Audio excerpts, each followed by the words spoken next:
Eu gravei um vídeo anterior, mas o Instagram, para variar, não publica o vídeo. Então vou ter que mudar algumas palavras aqui, mas vocês vão entender a ideia. Esse caso que aconteceu com a Carol Heller não é um caso isolado, tá? Só para vocês terem uma ideia, a cada 45 minutos uma pessoa faz isso aqui no Brasil.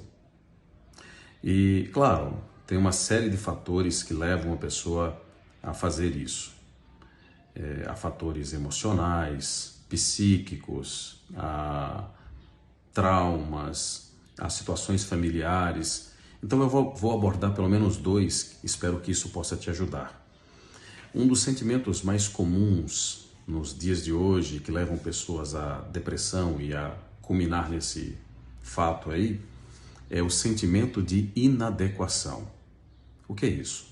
São pessoas que não sentem que são adequadas, elas não sentem que não estão satisfeitas e não se sentem confortáveis com o relacionamento que estão, onde vivem, a condição financeira, o mundo, o que está acontecendo no mundo, essas coisas todas. Isso gera um sentimento de inadequação. Você se acha inadequado para o mundo, para aquela situação, para aquele relacionamento, para aquela família ou algo nesse sentido. Paralelo a isso, há um outro sentimento que é o sentimento de rejeição, que talvez seja uma das coisas mais dolorosas para os humanos. Você sentir-se rejeitado. E muitas pessoas têm esse sentimento. Isso pode ser real, quer dizer, a pessoa pode de fato ter sido rejeitada, ou isso pode ser imaginário. A pessoa colocou na cabeça dela que ela não é amada, que ela não é aceita, que ela é rejeitada. Então ela passa a enxergar o mundo daquela maneira.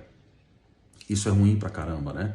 Tem um escritor americano que diz que a vida tem a cor das lentes que você usa.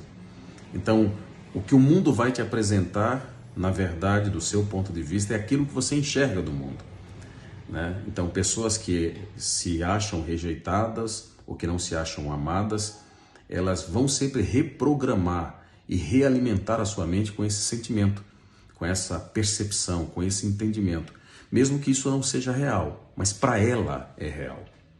Então perceba, à medida que você vai colocando na sua mente, na sua cabeça, esses pensamentos, eles começam a criar várias sementinhas que você vai colocando e vai nascendo arvorezinhas, né? Daqui a pouco você tem uma floresta dentro da sua mente, e uma floresta só de pensamentos negativos, só de pensamentos autodestrutivos. E é importante dizer para você que pensamentos geram comportamentos. Então, tudo aquilo que você pensa, de alguma maneira, seu corpo vai fazer, sua mente vai fazer com que seu corpo produza ou reproduza ou aceite aquilo como verdade absoluta. Portanto, é preciso que a gente encontre algumas ferramentas para nós aprendermos a lidar com isso. Particularmente, eu tenho uma ferramenta que eu utilizo e que para mim é muito útil e vou compartilhar com vocês, espero que possa ser útil para você. Na vida, a gente vai sempre se confrontar com problemas, não tem jeito. A vida vai sempre bater, ela vai sempre apresentar problemas e desafios. E nós precisamos ter responsabilidade. Responsabilidade significa habilidade de resposta.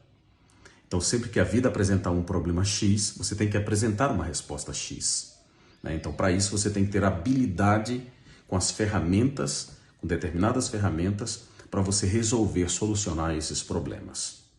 Eu, particularmente, utilizo uma ferramenta que eu chamo de a teoria das 3 gavetas. E vou compartilhar com você agora e espero que possa ser útil. Vamos lá. Há problemas na vida que são solucionáveis e que dependem só de mim. E que eu tenho que resolver essas questões. Por maiores que sejam, por mais desafiadores que sejam, eu tenho que fazer. Então eu divido isso em metas de curto, de médio e de longo prazo. E coloco nessa gaveta e vou trabalhando nisso aí. Há problemas que são insolúveis. Eu tive percas de familiares, de pessoas que eu amo, em que eu não consigo resolver isso, né? Isso é um problema que não há solução para ele. Eu tenho que ressignificar, eu tenho que administrar isso. Então o que é que eu faço? para problemas que eu não resolvo, eu coloco na segunda gaveta. Então, a primeira gaveta eu coloco os problemas que eu resolvo e vou trabalhando neles. Na segunda gaveta, eu coloco os problemas que não têm solução, que eu não consigo resolver naquele momento. Em um determinado momento, eu posso tirar um problema dessa gaveta e jogar para a primeira, porque eu encontrei a solução para ela. Mas quando eu não tiver solução, ela vai ficar parada aqui e eu não vou gastar energia com isso, tá? Agora, há uma terceira gaveta, que é a gaveta que eu denomino, que eu coloco lá mentalmente, eu penso nas 3 gavetas e eu coloco o nome lá e identifico, Deus. Essa gaveta é a gaveta onde eu coloco as situações, as minhas dores emocionais, as minhas dores existenciais, os meus desafios, os meus problemas que eu não consigo lidar de forma alguma, que não consigo administrar também, ou que me dói muito. Então, o que é que eu faço? Eu pego tudo isso, faço uma oração e jogo dentro dessa gaveta. Salmos 55, 22, ali o salmista diz que nós devemos lançar sobre Deus todo o nosso fardo. Paulo fala no livro de Gálatas que nem sempre você consegue lançar sobre Deus. Então, quando você não consegue lançar, o que é que você faz? Ele disse que é para você arrastar, você levar, você conduzir a sua carga de responsabilidade. Então, se você não tem força para você lançar, sai empurrando, empurra, mas joga isso para que Deus resolva no tempo dele. E o apóstolo Paulo também no livro de Filipenses diz que a gente deve lançar sobre Deus toda a nossa ansiedade, que Ele cuidará de nós. E Jesus também falou sobre isso no livro de Mateus, no capítulo 7, falando que não há razão para que nós fiquemos ansiosos, capítulo 6. Não há razão para que a gente fique ansioso. Ou se você encontra razão para ficar ansioso, mesmo assim, nessa condição, Jesus disse para você jogar essa ansiedade, você colocar essa ansiedade sobre Deus. E ele diz ali, ninguém, por estar ansioso, consegue acrescentar um só dia, um só minuto, uma só hora à sua vida porque você está ansioso. Então, minha recomendação para você é, use essa estratégia das 3 gavetas se você achar que for útil para você.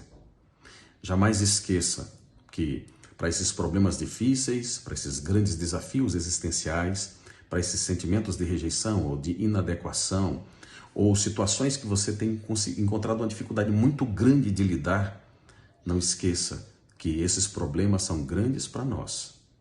Mas é bom sempre lembrar que não existem grandes problemas. Talvez você precisa entender que existe um grande Deus que transforma grandes problemas em pequenos problemas. Tá bom? Espero que tenha sido útil para você. Um grande abraço.